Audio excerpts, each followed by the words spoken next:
तर नमस्कार विद्यार्थी मित्रांनो, स्वागत आहे तुमचं DT एज्युकेशन या यूट्यूब चॅनलवरती। तर बघा विद्यार्थी मित्रांनो, आजचा हा व्हिडिओ 10वीच्या विद्यार्थ्यांसाठी अत्यंत महत्त्वाचा व्हिडिओ असणार आहे।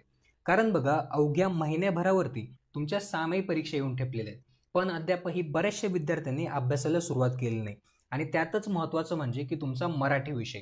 तर बघा आपण आजच्या व्हिडिओमध्ये तुमचा मराठी विषयाचा पेपर सामायिक परीक्षेसाठी कशा पद्धतीने असणार आहे, कशा पद्धतीचे प्रश्न तुम्हाला परीक्षेत विचारले जाणार आहेत, मार्किंग स्कीम आणि अभ्यासक्रम कोणता असणार आहे, या सर्व गोष्टी आपण आजच्या व्हिडिओमध्ये बघणार आहोत।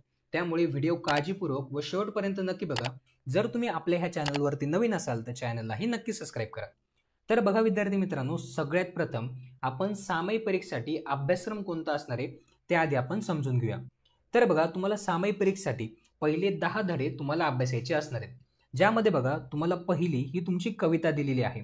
तर बघा जय जय हे भारत देशा, तर बघा हे तुमचं गीत आहे। या गीतावरती किंवा ह्या कवितेवरती कुठल्याही पद्धतीचे प्रश्न तुम्हाला परीक्षेत विचारले जाणार नाहीत, त्यामुळे अभ्यास करताना पहिली कविता तुम्हाला अभ्यासायची नसणार आहे। त्यानंतर बघा उर्वरित अभ्यासक्रमामध्ये तुम्हाला एकूण 6 धडे हे तुम्हाला अभ्यासायचे असणार आहेत।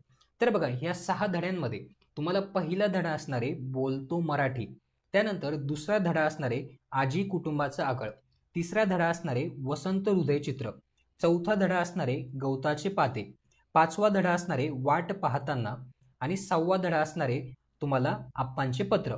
असा एकूण 6 धड्यांचा अभ्यास तुम्हाला सामायिक परीक्षेसाठी करायचा असणार आहे।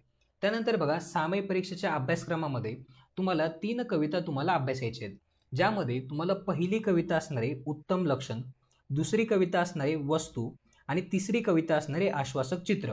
अशा एकूण 3 कवितांचा अभ्यास तुम्हाला करायचा असणार आहे। तर बघा ह्या अभ्यासक्रमामध्ये तुम्हाला 2 स्थूल वाचन देखील अभ्यासायचे आहेत, ज्यामध्ये बाल साहित्यिका गिरजाकीर आणि मनक्या पेरणे लागा असे 2 स्थूल वाचन तुम्हाला अभ्यासायचे आहेत। तर बघा हा आहे तुम्हाला सामायिक परीक्षेसाठीचा मराठी विषयाचा अभ्यासक्रम। तर बघा आपण अभ्यासक्रम तर आपण समजून घेतला, यानंतर तुम्हाला पेपर कशा पद्धतीने असणार आहे ते आता आपण बघूया। तर बघा तुमचा सामायिक परीक्षेचा पेपर एकूण 80 गुणांसाठीचा असणार आहे। तुम्हाला 80 गुणांचा पेपर लिहिण्यासाठी तुम्हाला 3 तासाची वेळ तुम्हाला दिली जाणार आहे। तुम्हाला 3 तासामध्ये 80 गुणांचा पेपर हा लिहायचा असणार आहे। आता बघा हा 80 गुणांचा पेपर कशा पद्धतीने असणार आहे। तर बघा 80 गुणांचा पेपर एकूण 5 विभागामध्ये विभागलेला आहे। तर बघा यामध्ये तुमचा पहिला विभाग असणार आहे गद्य विभाग, एकूण 18 गुणांचे प्रश्न तुम्हाला गद्य विभागावरती विचारले जाणार आहेत। त्यानंतर बघा तुमचा दुसरा विभाग असणार आहे पद्य विभाग, एकूण 16 गुणांचे प्रश्न तुम्हाला पद्य विभागावरती विचारले जाणार आहेत।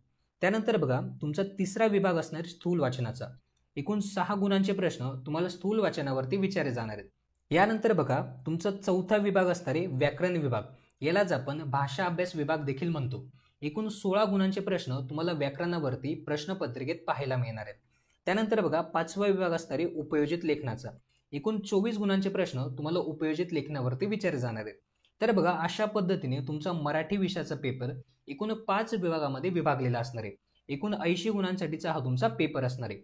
यामध्ये बघा तुमचा पहिला विभाग आहे गद्य विभाग, तर बघा एकूण 18 गुणांसाठीचा हा तुमचा विभाग असणार आहे।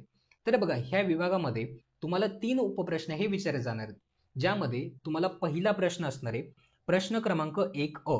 तर बघा हा प्रश्न तुम्हाला पठित उतार्यावरती आधारित असणार आहे, एकूण 7 गुणांसाठीचा हा तुमचा प्रश्न असणार आहे। तर बघा या प्रश्न प्रकारामध्ये तुमच्या पाठ्यपुस्तकातील किंवा तुमच्या अभ्यासक्रमातील कुठल्या तरी एका धड्याचा छोटासा उतारा किंवा छोटासा परिच्छेद तुम्हाला प्रश्नपत्रिकेत दिलेला असणार आहे आणि त्या उतार्यावरती तुम्हाला खालील प्रश्न हे तुम्हाला सोडवायचे असणार आहेत। तर बघा 7 गुणांसाठीचे प्रश्न तुम्हाला सोडवायचे असणार आहेत। यामध्ये बघा तुम्हाला 2-2 गुणांसाठी 2 आकलन कृती ह्या सोडवायच्या असणार आहेत। तर बघा आकलन कृती खूप सोप्या असतात। तर बघा आकलन कृतीमध्ये तुम्हाला चौकटी पूर्ण करा किंवा आकृती पूर्ण करा किंवा रिकाम्या जागा भरा, चुक्की बरोबर ते लिहा किंवा जोड्या जुळवा असे सोपे प्रश्न तुम्हाला विचारले जातात। त्यानंतर बघा ह्या प्रश्न प्रकारामध्ये तिसरा उपप्रश्न तुम्हाला स्वमत कृतीवरती विचारला जाणार आहे। हा प्रश्न तुम्हाला 3 गुणांसाठीचा असणार आहे। तर बघा अशा पद्धतीने तुम्हाला प्रश्न क्रमांक 1 अ हा तुमचा 7 गुणांसाठीचा असणार आहे। यानंतर बघा विभाग 1 मध्ये तुमचा दुसरा उपप्रश्न असणार आहे प्रश्न क्रमांक 1 आ। तर बघा हा देखील प्रश्न तुम्हाला पठित उतार्यावरती आधारित असणार आहे। हा देखील प्रश्न तुमचा 7 गुणांसाठीचा असणार आहे। तर बघा हा प्रश्न तुम्हाला वरील प्रश्न प्रकारासारखाच असणार आहे, फक्त ह्या प्रश्न प्रकारामध्ये तुमचा उतारा हा बदललेला असणार आहे। या प्रश्न प्रकारामध्ये देखील तुम्हाला 2-2 गुणांसाठी 2 आकलन कृती आणि 3 गुणांसाठी स्वमत कृती असा एकूण 7 गुणांसाठीचा हा तुमचा प्रश्न असणार आहे। यानंतर बघा विभाग 1 गद्य विभागामध्ये तुमचा तिसरा उपप्रश्न असणार आहे प्रश्न क्रमांक 1 हा प्रश्न तुम्हाला अपठित उत्तरावरती आधारित असणार आहे। तर बघा हा प्रश्न तुमचा 4 गुणांसाठीचा असणार आहे। तर बघा ह्या प्रश्न प्रकारामध्ये तुम्हाला तुमच्या पाठ्यपुस्तकाच्या बाहेरील एक छोटासा उतारा तुम्हाला दिलेला असणार आहे आणि त्या उतार्यावर आधारित तुम्हाला 4 गुणांचे प्रश्न हे सोडवायचे असणार आहेत, ज्यामध्ये तुम्हाला 2-2 गुणांसाठी 2 आकलन कृती ह्या तुम्हाला सोडवायच्या असणार आहेत। तर बघा हा होता तुमचा पहिला विभाग। यानंतर बघा प्रश्नपत्रिकेमध्ये तुमचा पुढचा विभाग असणार आहे विभाग 2 पद्य विभाग। तर बघा हा विभाग तुम्हाला 16 गुणांसाठीचा असणार आहे।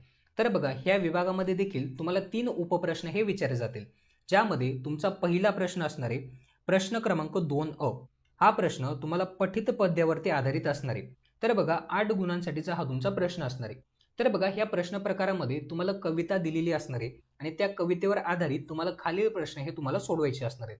तर बघा हे प्रश्न तुम्हाला 8 गुणांसाठीचे असणार आहेत। तर बघा ह्या प्रश्नांमध्ये तुम्हाला 2-2 गुणांसाठी 2 आकलन कृती ह्या सोडवायच्या असणार आहेत।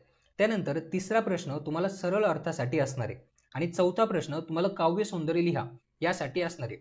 असा एकूण 8 गुणांसाठीचा प्रश्न क्रमांक 2 असणार आहे। यानंतर बघा विभाग 2 पद्य विभागामध्ये तुमचा दुसरा उपप्रश्न असणार आहे प्रश्न क्रमांक 2 हा प्रश्न कवितेवर आधारित कृती सोडवा या प्रश्नासाठी असणार आहे। तर बघा हा प्रश्न एकूण 4 गुणांसाठीचा असणार आहे। तर बघा ह्या प्रश्न प्रकारामध्ये तुम्हाला 2 कविता ह्या दिलेल्या असतील, त्या 2 कवितेंपैकी कुठल्या तरी एका कवितेवर आधारित तुम्हाला कृती ही सोडवायची असते। तर बघा ह्या कृतीमध्ये तुम्हाला कवितेचं नाव 1 गुणासाठी हे लिहायचं असतं। तर बघा 1 गुणासाठी तुम्हाला कवितेचं नाव लिहायचं असणार आहे। त्यानंतर दुसरा प्रश्न असणार आहे कवितेचे कवी किंवा कवयित्री कोण आहेत हे तुम्हाला 1 गुणासाठी लिहायचं असणार आहे। त्यानंतर बघा कविता आवडण्याचं किंवा न आवडण्याचं कारण तुम्हाला 2 गुणांसाठी लिहायचं असणार आहे। तर बघा अशा पद्धतीने 4 गुणांसाठी तुम्हाला अगदी सोपा प्रश्न परीक्षेत विचारला जाणार आहे। तर बघा ह्या प्रश्न प्रकारामध्ये तुमचे 4 गुण हे तुमच्या हक्काचे असतात, कारण बघा ह्या प्रश्न प्रकारामध्ये तुम्हाला 2 पैकी एका कवितेवर आधारित ही कृती सोडवायची असते आणि कृती अगदी सोपी असते। त्यामुळे ह्या प्रश्न प्रकारामध्ये तुमचे 4 गुण हे तुमच्या हक्काचे असतात। यानंतर बघा विभाग 2 पद्य विभागामध्ये तुम्हाला तिसरा उपप्रश्न असतो प्रश्न क्रमांक 2 तर बघा हा प्रश्न तुम्हाला पद्य रसग्रहणावरती विचारला जातो। हा प्रश्न एकूण 4 गुणांसाठीचा असतो। तर बघा ह्या प्रश्न प्रकारामध्ये तुमच्या पाठ्यपुस्तकातील कुठल्या तरी एका कवितेच्या तुम्हाला 4 ओळी ह्या दिलेल्या असणार आहे आणि त्या ओळींचं तुम्हाला 4 गुणांसाठी रसग्रहण हे करायचं असणार आहे। तर बघा अशा पद्धतीने विभाग 2 पद्य विभागामध्ये तुम्हाला प्रश्न हे विचारले जातात। यानंतर बघा प्रश्नपत्रिकेमध्ये तुमचा पुढचा विभाग असतो विभाग 3 स्थूल वाचन। तर बघा हा विभाग एकूण 6 गुणांसाठीचा असतो। तर बघा ह्या विभागामध्ये तुम्हाला 3-3 गुणांच्या 3 कृती ह्या दिलेल्या असतात, त्यापैकी कुठल्या तरी 2 कृती तुम्हाला सोडवायच्या असतात। आता बघा स्थूल वाचनामध्ये कोणते प्रश्न तुम्हाला विचारले जातात, तर बघा तुमच्या पाठ्यपुस्तकामध्ये किंवा तुमच्या अभ्यासक्रमामध्ये स्थूल वाचनासाठी काही धडे दिलेले आहेत, त्या धड्यातील स्वाध्यायातीलच प्रश्न तुम्हाला स्थूल वाचन या विभागामध्ये विचारले जातात। तर बघा अशा पद्धतीने 6 गुणांसाठी विभाग 3 स्थूल वाचन तुम्हाला परीक्षेमध्ये असणार आहे। यानंतर बघा प्रश्नपत्रिकेमध्ये तुमचा पुढचा विभाग असतो विभाग 4 भाषा अभ्यास, यालाच आपण व्याकरण विभाग असं देखील म्हणतो। तर बघा हा विभाग एकूण 16 गुणांसाठीचा असतो। आता बघा ह्या विभागामध्ये तुम्हाला 2 उपप्रश्न हे विचारले जातात, प्रश्न क्रमांक 4 आणि प्रश्न क्रमांक 4 आता बघा पहिला प्रश्न असतो प्रश्न क्रमांक 4 हा प्रश्न तुम्हाला व्याकरण कृतीवरती आधारित असतो। हा प्रश्न तुमचा 8 गुणांसाठीचा तुम्हाला असणार आहे। आता बघा ह्या प्रश्न प्रकारामध्ये तुम्हाला 3 उपप्रश्न हे विचारले जातात, ज्यामध्ये पहिला प्रश्न असतो तुम्हाला समासावरती। हा प्रश्न तुम्हाला 2 गुणांसाठीचा असतो। तर बघा ह्या प्रश्न प्रकारामध्ये तुम्हाला समास ओळखा किंवा समासाचा विग्रह लिहा असा तुम्हाला प्रश्न हा विचारला जातो। त्यानंतर बघा पुढचा प्रश्न असतो तुम्हाला शब्दसिद्धीवरती। तर बघा हा प्रश्न देखील तुम्हाला 2 गुणांसाठीचा असतो। तर बघा शब्दसिद्धीमध्ये तुम्हाला उपसर्ग घटित, प्रत्यय घटित आणि अभ्यस्त शब्दांचं तुम्हाला विभाजन हे करायचं असतं। तर बघा अगदी सोपा प्रश्न असतो। त्यानंतर बघा तिसरा प्रश्न असतो तुम्हाला वाक्प्रचारावरती। हा प्रश्न तुम्हाला 4 गुणांसाठीचा असतो। आता बघा ह्या प्रश्न प्रकारामध्ये तुम्हाला 4 वाक्प्रचार हे दिले जातात, 4 पैकी कुठल्या तरी 2 वाक्प्रचारांचा मराठीमध्ये अर्थ सांगून त्यांचा वाक्यात उपयोग तुम्हाला करायचा असतो। अशा पद्धतीने तुम्हाला 4 गुणांसाठीचा तुमचा हा प्रश्न असतो। तर बघा प्रश्न क्रमांक 4 हा तुमचा 8 गुणांसाठीचा असणार आहे। यानंतर बघा पुढचा प्रश्न असतो प्रश्न क्रमांक 4 हा प्रश्न तुम्हाला भाषिक कृतीवरती आधारित असतो।